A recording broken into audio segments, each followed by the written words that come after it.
And this time I'm with Veronica Kalekye Mutua. In case you're wondering, her chapter is chapter 8. Breaking free, lessons in unlearning my own sabotage. I like that topic. But then we're not going to discuss what you've written here, so that people can go out and buy. All right. So tell me, who's Veronica? Veronica, other than what you've written here. Yes. Veronica first is a self-saboteur.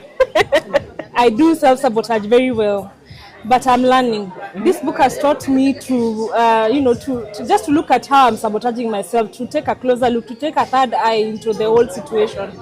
The other thing is that I'm a HR professional in 19 years as a general, and I have a passion in human resource and mental health at the workplace. Oh, okay. So in the human resource arena, we self-sabotage ourselves thoroughly. This is in how we don't champion for our own rights, how we internalize issues and we keep them in our hearts. At some point they come and they explode. How we do not, we do not know what it is that we are really worthy of. We forget ourselves when we are championing for others. So you're fighting for other people out here. Yes. You're championing for the employees. Yes. And you're forgetting yourselves. I'm forgetting myself. So for example, you can even be presented the whole salary budget and then you think, can we divide this money like this, and then you forget yourself. To add to yourself. Yes. It reminds me of that oft-told tale of the cobbler's children going without shoes. Yes. Everybody else except that one. It's a reality. And not even that, the whole HR profession is just full of scenarios where you can self-sabotage. If you don't even understand what the company does, that's a source. If you do not understand the culture, and it's not culture about the way of the people, but just understanding where people are coming from, that's another form of self-sabotage. Yes, so that's Veronica in a nutshell. Wow. HR professional. Yes. What got you into HR? First, I was doing IT and I was going to join third year IT.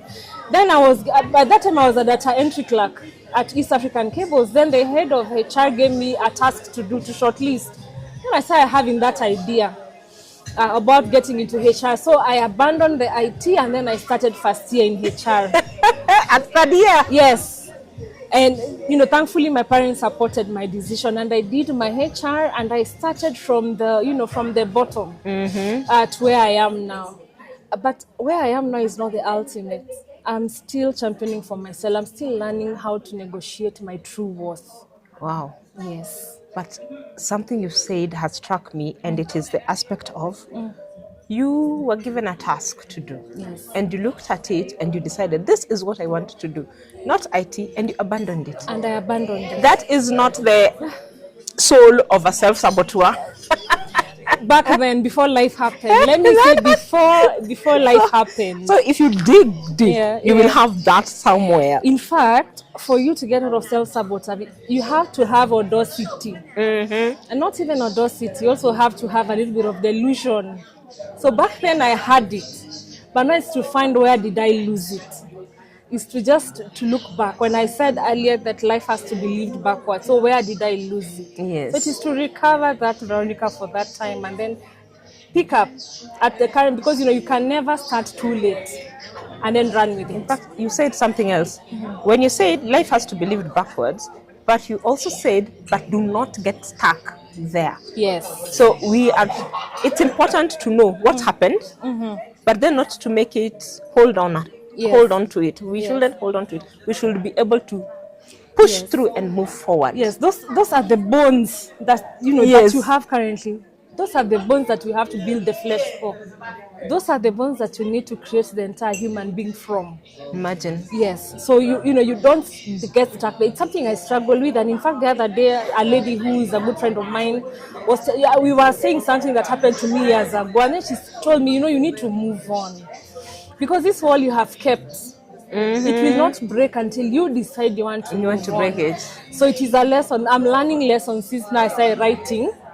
By the way, tell me the journey to writing without revealing what you have put. How has it been for you? Just sitting down and penning what you have penned here, because honestly speaking, your story, your chapter is your story. Yes. A bit of your story is in your chapter. So without revealing what you have written, tell us, how was the journey to writing this? The writing process was not so easy. It was a journey to also realizing, okay, what it is I'm doing. Because when you were told to pick a topic, you were told to present what was happening, I went ahead and started writing my thing. So I wrote about a few pages and then I realized, no, this is not what I'm supposed to write. I felt like I was letting go of trauma on paper. So I went back and now fashioned. I looked at areas where I self-sabotage and I put them in sections. And then even at the beginning of that chapter, I have put some blank spaces where you can tick an element of self-sabotage. I've seen that there. And when you tick that element, when you read through, then you'll get to see how do you manifest it. So some things are so subtle that you don't know they're actually self-sabotage. Some things like when I talked about perfectionism a while ago, I talked about, you can't say no. Or you're at the hairdressers, and then in the middle of getting your hair done, you realize this is not the hairstyle we discussed, and no, this is not what I wanted. So the Veronica will say, it's okay, we move on, I avoid that conflict. But I know people, they will tell you, please, they will tell the hairdresser, please undo. I'm one of those ones. Yes, undo, this is not what I wanted. The other day at the supermarket, there's a lady who came to the counter, and then the way you leave your basket and then you move away. So I thought she had already gone. And then two people went before her. Because she hasn't come back. So when my turn came, she showed up, and she came and removed my basket from the counter, put it on the floor, and put hers. And so the cashier was actually staring at me. It was a man. He was staring at me. It's like he was waiting for me to blow up. Something. But I have learned to now avoid situations where I will lose my temper. I try, and I'm really working hard towards it. At some point he asked me, oh, you like peace? I told him, no, people are struggling. Let me let her be, because I don't know why she did that. So every day I have scenarios, and I get opportunities to try and get out of my own self-sabotage. Even the anger issues. Even when I do an email, and then I check 3, 4, 6 times the same email, because years ago somebody told me I keep making mistakes. So I keep checking and rechecking. So how I've gotten out of it, it's not easy, because it was something that had been, it was squeezed into me. You're making mistakes. I just do once, twice, and I make sure it makes sense, and I send it as it is. So that has been my journey. Basically, everything in that chapter is my life, and it's so many other areas and how they manifest. In fact, that story you've given about the supermarket, somebody might not realize it, but choosing peace over blowing up is actually not self-sabotaging. Yes, true. Blowing up is self-sabotaging in the sense that now you lose your peace. Exactly. Because most people will think, no, not you me. Should have said I should have said, yes, but you have decided, for me, I will choose my battles, and I will choose peace. So it is also important to know how self-sabotage looks for you as a person. But look at it this way: what if now I label it as not standing up for myself? There's a friend who's read the book, and he tells me the distinction between how we were raised and how self-sabotage looks like. They are similar. The society tells us, okay, don't make drama in public. So at the supermarket, I didn't cause that drama.